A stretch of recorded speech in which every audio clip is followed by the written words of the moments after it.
Hey everyone, my name is Riley and I'm going to be talking about my AliExpress gravel bike build. Almost everything is from AliExpress. Um, yeah, so I'll start off with the frame. The frame is a BXT frame. The sizing that they had on their page is a little bit wrong, I think. What I did was I measured the stack and reach, and I measured it to previous bikes that I had, and I went with a 54, I think. So this is what I would consider a medium. It did come with a headset. This is not it. The other headset that it came with was just like a bottom part with a hole in the front, so you can route your cables through. This particular headset is from this handlebar. One thing that I wanted was fork mounts, and for some reason a lot of frames on AliExpress, when you buy the frame and fork together, a lot of them don't come with fork mounts, but I really wanted that. One thing that this doesn't come with is a mount on the bottom, which is fine. I don't really need that. It does have 2 mounts up here. It's got some fender mounts and all that stuff. So far it's pretty good. I did chip it a little bit here while putting it all together. It's right there. I think it's just paint that chipped, so that's fine. I don't see any cracks or anything like that. It does have a conventional seat post here. This is a gravel specific handlebar. I'll show you you can see it's a little bit flared there. It did come with a headset here. It came with a top cap, but not this top cap. If I were to do it again, I would not go integrated just because the compression, less cables, and shift cables were so hard to route through the handlebar. The rest of the body was fine, but the handlebar region was just really hard. It's got some texture here, which is nice. What it does not have is little graduation marks to see if your shifters are level. It also has a computer mount on the bottom, which is nice. Going back to the group set, I have a Senza SRX Pro. For the money, you can't really beat that. Someone on Reddit told me that there's a L2 hydraulic one, and that might be pretty good, but I just knew of Senza before, so I just went with Senza. I would probably maybe try the L2 next time. I believe this little section is newer. I think the older ones have a little switch here or something, but this is supposedly the newer one that has a higher tension, and it does have a lot of tension because I got my finger stuck in here and it really hurt. It has a longer arm, and I believe it goes up to 52 teeth. Right now mine is at 50 teeth. Yeah. It's got all the high and low adjusting bolts here. I like how the cable routes around, and actually there's a weird way it routes around, and it's kind of nice. It's kind of weird that it sticks out this way, but it's pretty good. I've only ridden it a couple times, so it's not fully indexed yet. I still need to let the shifter cable stretch and all that stuff. The shifters and brakes are what you would expect. There's nothing fancy about them. It's one shift to go to a higher gear and 2 to go to a lower gear. So 1 shift, 2 shift. The rear cassette is a 50 tooth. Like I said, it's 11 to 50 teeth.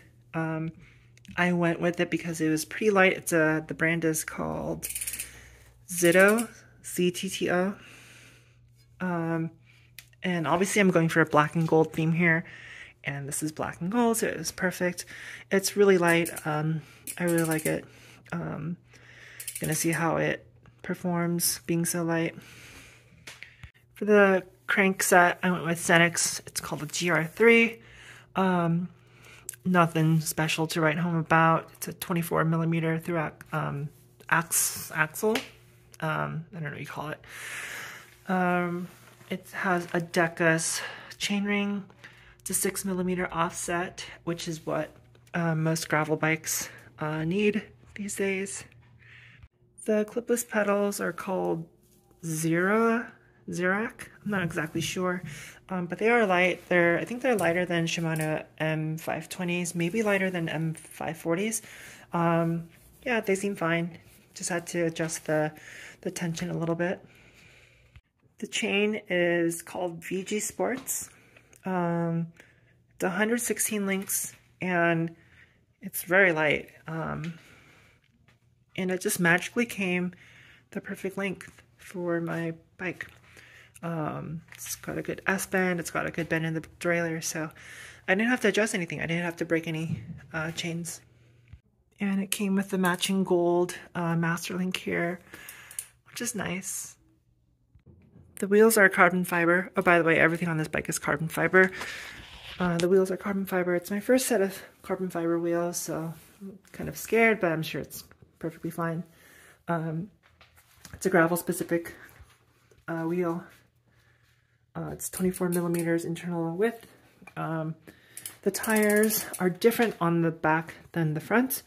The back are Schwalbe G1 all-rounds, 40 millimeters. And on the front, they are Continental Terra Trail, also 40 millimeters. They were very easy to mount, like suspiciously easy to mount. And I got it all mounted tubeless with just a rinky-dink pump. I had to massage it a little bit, but it was fine. It's filled with stands, fluid. There was a little bit of leakage when I first mounted it. You can see a little bit right there, but honestly, that was it. There wasn't that much that came out, which is kind of awesome. And speaking of wheels and frames and stuff, here's the tire clearance on the back. And then here's the tire clearance on the front. So pretty good clearance. And I have these Canyon clones, basically. They don't necessarily fit right now. My seat post diameter is 27.2. However, when you measure this seat post, it's actually about 26 and change. So right now it's shimmed in there. You can't see it, but there's a shim in there. Yeah, kind of not happy about that. But I have another seat post coming. Hopefully that'll be better. The saddle is this EC90, just some generic. It's probably a clone of something, probably a Specialized Power or something. I'm not exactly sure. It's fine. Yeah. I originally intended for this saddle to be put on. It's ridiculously light. It's a carbon fiber rail. But one thing I didn't know was that the rails come in different sizes. Your traditional kind of metal rails come in 7x7. It's a round profile, if you can see that. However, carbon fiber rails are usually oval. These are 7x9, so I don't have an adapter for that.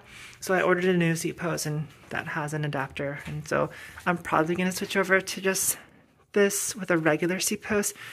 This is probably fine with the shim in there. I can flex it a little bit by hand. So I don't know, we'll see.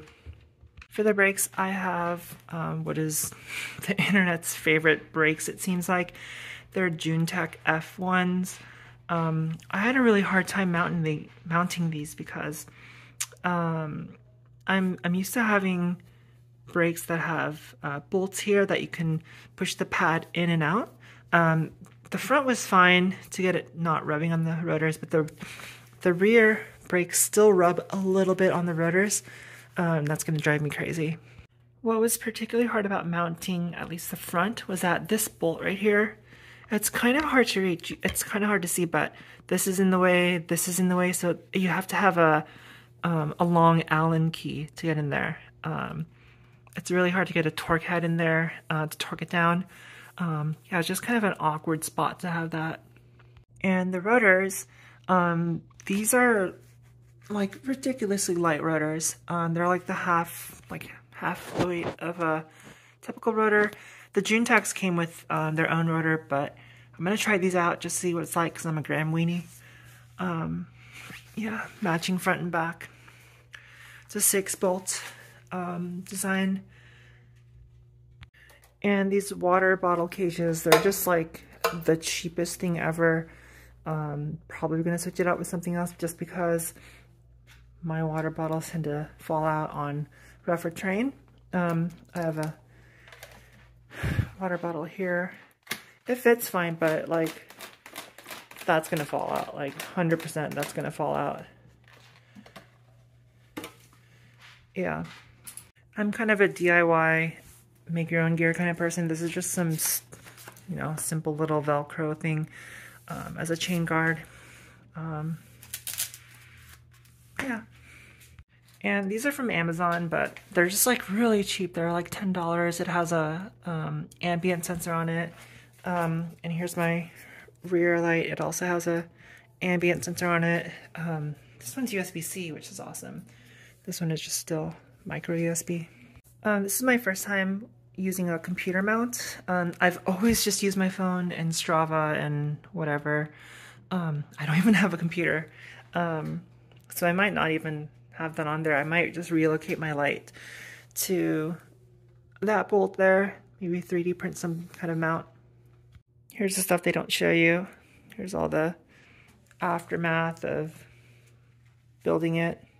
I originally had handlebar tape on this, but it ripped off, and I'm gonna go with something gold. I was worried that the black and gold would be too gaudy, but it's kind of nice. I like it. Yeah, so let me know what you think. If you have any questions, let me know. I'm pretty responsive. And yeah.